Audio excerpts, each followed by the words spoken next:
नमस्ते दोस्तों।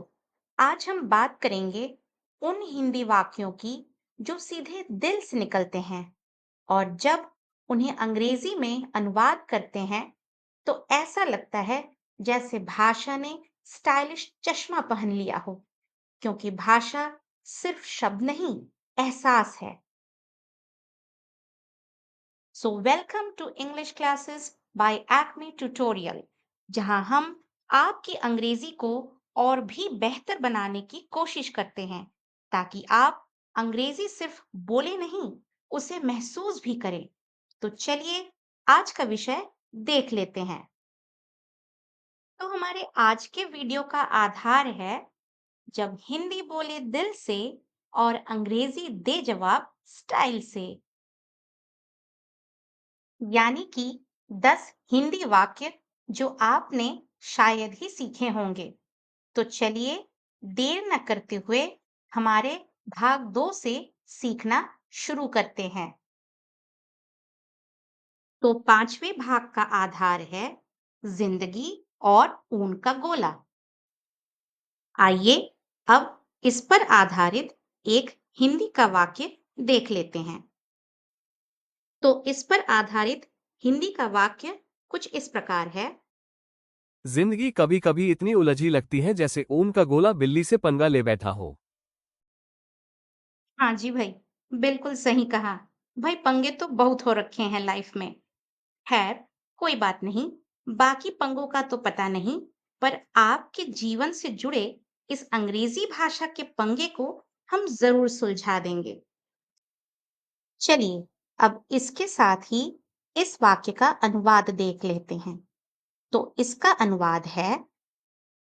Life sometimes feels as tangled as a ball of yarn that picked a fight with a cat. जी, और उस बिल्ली का नाम है डेडलाइन, बिल्स और सोशल मीडिया ड्रामा। चलिए, अब समय है इस श्रृंखला के छठे भाग से कुछ सीखने का। तो चलिए आगे बढ़ते हैं। तो छठे भाग का आधार है किस्मत और शक्कर। तो इसमें भी पहले हम हिंदी का वाक्य देख लेंगे और उसके बाद अंग्रेजी में उसका अनुवाद देखेंगे। मेरी किस्मत इतनी खराब है कि चाय में भी शक्कर नहीं मिलती। My luck's so dodgy, even my cuppa turns up without sugar. जी, ऐसा तभी होता है जब यूनिवर्स कहता है आज तुम्हारा दिन नहीं है दोस्त। चलिए अब चलते हैं हमारे सातवें भाग की ओर, जिसका आधार है मुस्कान और मुफ्त पकौड़ी। तो आइए इस पर आधारित कौन सा हिंदी वाक्य दिया गया है देख लेते हैं। तो ये रहा वाक्य। उसकी मुस्कान ऐसी थी जैसे कोई मुफ्त वाली चाय पकौड़ी मिल गई हो। His grin was like he bagged a free pint and chips. तो देखा आपने, ये वो मुस्कान है जो सिर्फ कॉलेज कैंटीन या शादी के बूफे में दिखती है।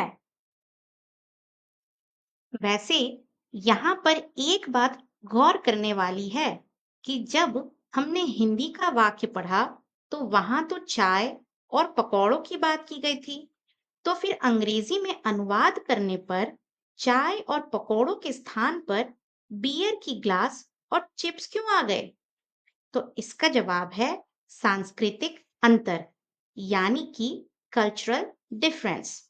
देखिए, भारत में जैसे चाय के साथ पकौड़े मिलने से दिल खुश हो जाता है, वैसे ही पश्चिमी देशों में बियर संग चिप्स मिलने पर या क्रिस्प्स मिलने पर लोगों का दिल खुश हो जाता है।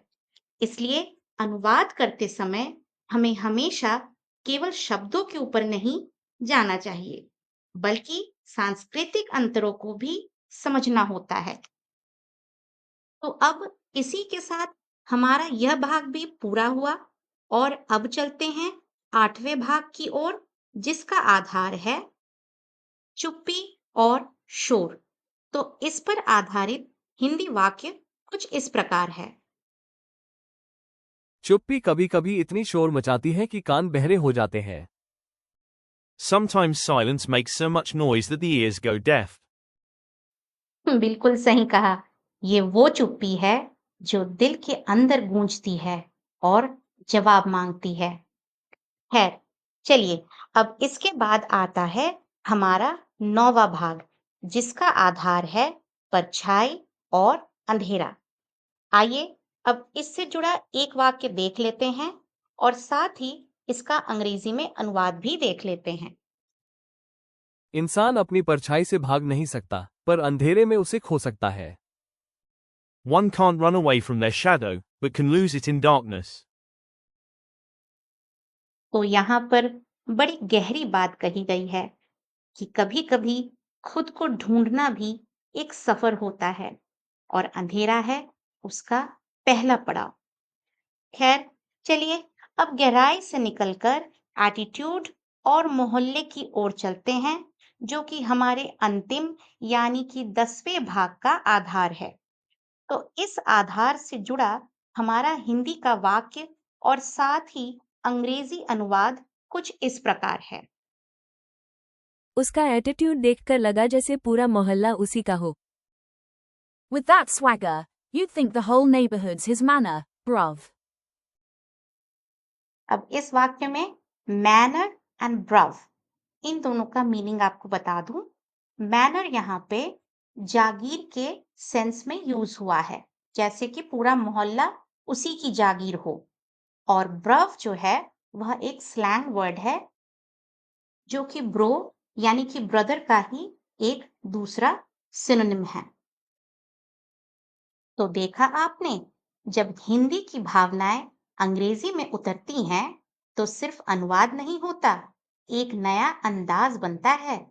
अगर आपको ये वीडियो पसंद आया हो तो लाइक करें, शेयर करें और कमेंट में बताएं कि आपकी पसंदीदा लाइन कौन सी थी। वीडियो को अंत तक देखने के लिए आपका बहुत बहुत धन्यवाद।